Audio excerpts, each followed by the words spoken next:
Welcome back to the Black Hills and Eastern Railroad, everybody. Today I am taking a look at this Andy Fletcher print. I came into possession of this a while back, and this is of the DM&E 6359. This is the Mount Rushmore unit, a former Milwaukee Road SD40-2, and this was one of... Andy Fletcher does a bunch of great work doing prints of various railroads around the country, and this is one example here, and this is numbered 85 out of 100 prints. And as I said, I came into possession of this a while back, and I'm going to get this thing framed and mounted today. I've got some matte material, and I'm going to show you that process. And while you're on the subject, why don't you go check out Andy Fletcher's channel? I'll put a link to him in the description below, and you can take a look at his beautiful work and maybe even pick one of these up for your own self, for your layout area, train room, your office at work, whatever. Black Hills and Eastern Railroad, from the plains of the Sioux Empire to the heart of the hills. So regarding the frame that I'm putting this in, we picked this up on sale at Hobby Lobby locally. And we got it on sale, and if I've learned anything about framing supplies at that place, you never pay full price. You always wait until a sale goes on, unless you're in a super hurry for some reason or the other. I have taken the backing out of the frame here and measured. We get 19 by 13 as expected, so that's how I'll cut my raw mat board. So the first thing I'm going to want to do is cut the overall dimensions out of this mat board. I need 19 by 13 as we saw earlier. The tools I'm going to use is a tape measure. I've got a straight edge, a knife, a razor with a brand new blade in it, and a pencil.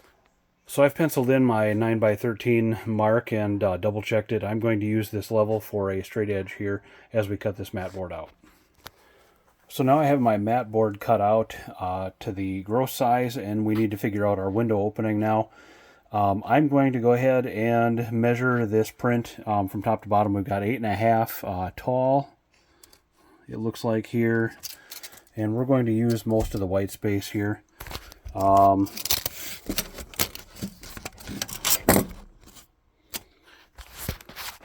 it looks like 14 wide, so we're going to have to do a little math to figure out our borders here. I'm figuring about an inch around the print all the way.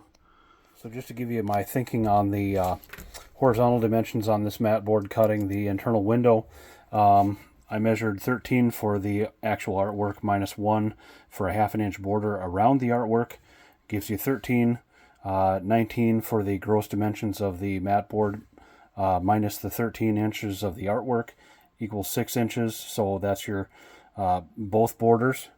Divide that by 2 to get the borders, and you get 3 inches on each side. So that's 3 inches in. We're going to cut that square on each side, and then I'll do the same math for the vertical dimensions here as well.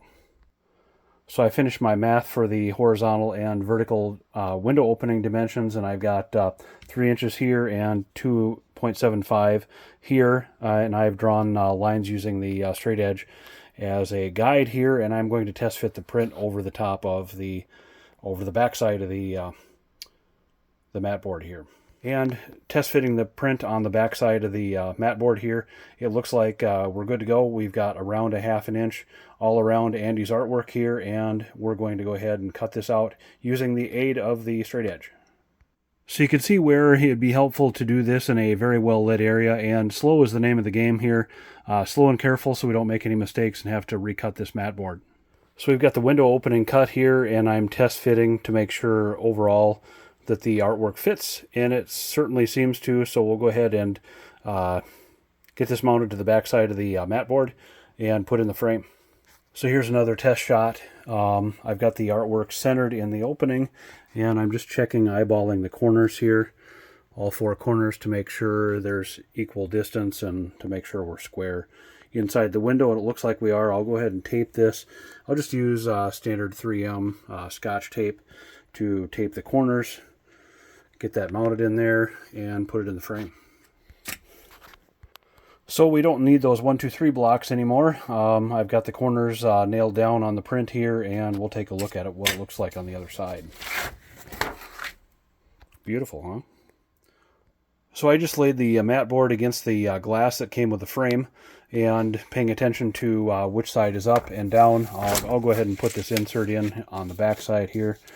And then, of course, the frame backing. And this particular frame says do not hang with wire, and they've come with mounting hardware, so we'll have to figure out exactly where we need nails in the wall to hang this frame, but you can see where we're going with this. So before you get your torches and pitchforks out, I wanted to let you all know that this is my first attempt at matting basically anything.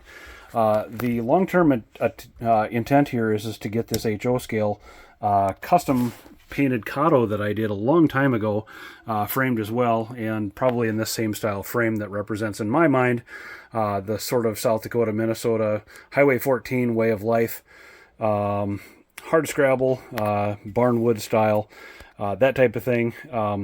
I had thought about mounting these together maybe in a very wide frame or up and down, something like that. But I think it'd be better to mount these two separately. I do have a couple other these Andy Fletcher prints here on hand. Again, I mentioned him in the description below. Go ahead and check him out. Excellent, very talented artist and great guy all around. So go check him out, and thanks for watching here. I hope you liked the content. If you did, smash that like button. Subscribe for more, and hopefully we'll see you guys in the next one. So before you guys get your